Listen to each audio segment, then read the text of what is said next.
Assalamualaikum warahmatullahi wabarakatuh. Salam sejahtera untuk kita semua. Pada kesempatan ini saya akan mempresentasikan judul proposal saya yang berjudul Analisis Dampak Keamanan Data dan Risiko Kredit terhadap Kinerja Finansial Pemberi Pinjaman pada Platform Akseleran. Di sini ada data. Jadi, laporan statistik Otoritas Jasa Keuangan OJK tercatat industri fintech peer-to-peer lending mengalami kerugian per Februari 2024 sebesar 97,56 miliar. Adapun kondisi itu berbanding terbalik dengan Februari 2023, di mana industri fintech peer-to-peer lending tercatat meraih laba sebesar 98,25 miliar.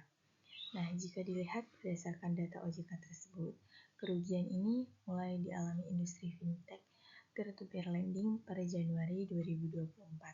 Adapun sepanjang tahun lalu, industri fintech peer-to-peer lending selalu mencatat laba. PT Akselerasi Usaha Indonesia atau Akseleran mengungkapkan perusahaan mengalami kondisi sebaliknya dari kondisi industri. Nah, berdasarkan situs resmi Akseleran, total pendanaan tersalurkan pada tahun 2024 mencapai 978,29 miliar, sedangkan TKB 90-nya perusahaan ini per 3 Mei 2024 sebesar 99,74%. Nah, yang selanjutnya di sini ada identifikasi masalah, di mana yang pertama, bagaimana keamanan data mempengaruhi kepercayaan pemberi pinjaman di platform Akseleran. Yang kedua, bagaimana tingkat kebocoran data mempengaruhi keputusan pemberi pinjaman.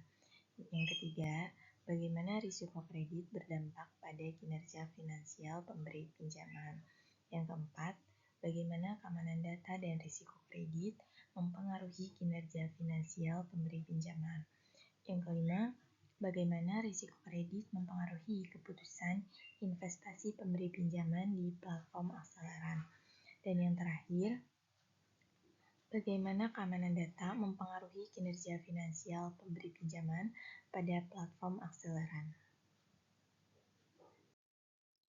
Selanjutnya di sini ada batasan masalah dan rumusan masalah, di mana yang pertama dari batasan masalahnya yaitu bagaimana keamanan data berpengaruh terhadap kinerja finansial pemberi pinjaman pada platform Akseleran.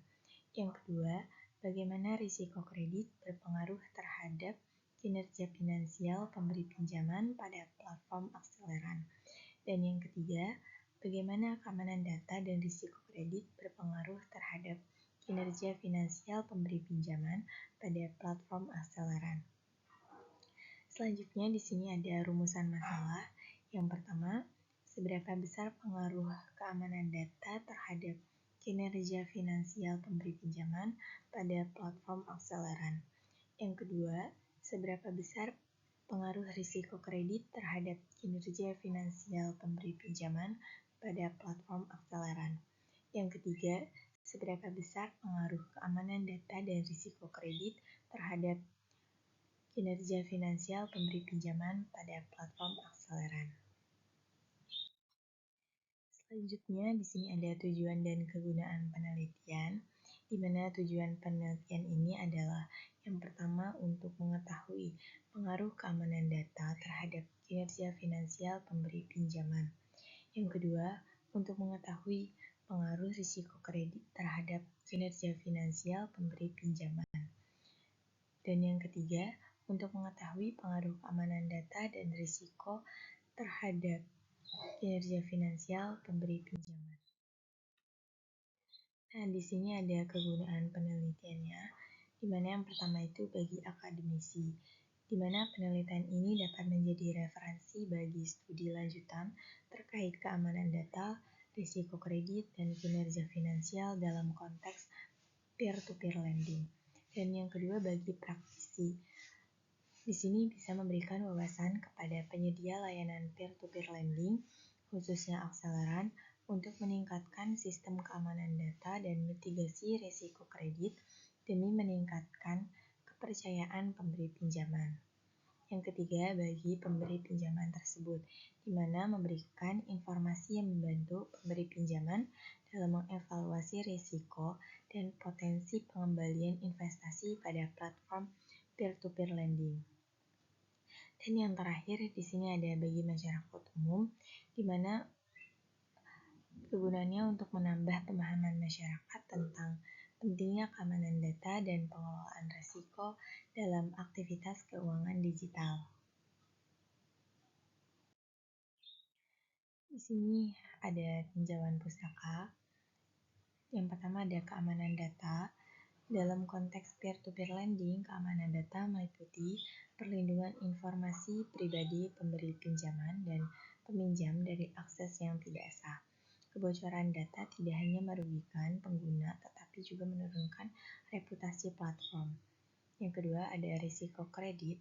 Risiko kredit merupakan kemungkinan peminjam gagal bayar memenuhi kewajibannya. Risiko kredit dapat diminimalkan dengan mekanisme penilaian kredit berbasis teknologi seperti machine learning. Dan yang terakhir ada kinerja finansial. Kinerja finansial pemberi pinjaman diukur melalui return on investment atau ROI dan tingkat pengembalian yang konsisten. Selanjutnya di sini saya tampilkan kerangka pemikirannya, di mana X1-nya adalah keamanan data, X2-nya resiko kredit, dan Y-nya kinerja finansial. Dengan masing-masing hipotesis ada. Di sini ada hipotesis penelitiannya, di mana H1-nya yaitu diduga keamanan data berpengaruh signifikan positif terhadap kinerja finansial. Yang selanjutnya ada hipotesis 2, di mana diduga risiko kredit berpengaruh signifikan negatif terhadap kinerja finansial. Yang terakhir ada hipotesis 3, diduga keamanan data dan risiko kredit secara simultan berpengaruh signifikan terhadap kinerja finansial. Selanjutnya di sini saya menggunakan desain penelitian. Nah, dalam penelitian ini akan digunakan desain penelitian kuantitatif untuk menganalisis hubungan antara keamanan data, risiko kredit, dan kinerja finansial pemberi pinjaman. Dan saya menggunakan di sini teknik pengumpulan data. Penelitian menggunakan pendekatan survei dengan menyebarkan kuesioner kepada responden. Selain itu, data sekunder seperti laporan tahunan dari akseleran dan statistik otoritas jasa keuangan digunakan untuk mendukung analisis. Selanjutnya ada teknik pengumpulan sampel. Sampel diambil menggunakan teknik purposive sampling dengan kriteria pemberi pinjaman yang memiliki pengalaman minimal 1 tahun dan telah melakukan investasi di lebih dari 5 proyek. Selanjutnya yaitu teknik pengolahan data. Data yang telah dikumpulkan akan diolah dengan menggunakan software Microsoft Office Excel 2021 dan SPSS versi 16. Selanjutnya di sini ada teknik analisis. Nah, penelitian ini dilakukan dengan teknik analisis berganda. Sebelum melakukan analisis regresi, dilakukan dulu uji asumsi klasik di mana ada uji normalitas, uji multikolinialitas, uji heteroskodastisitas, dan uji autokorelasi. Dengan uji hipotesis ada uji T dan uji F untuk mengetahui pengaruh masing-masing variabel independen terhadap variabel dependen secara individual atau secara bersama-sama. Itu saja pemaparan presentasi proposal saya. Sekian dan terima kasih.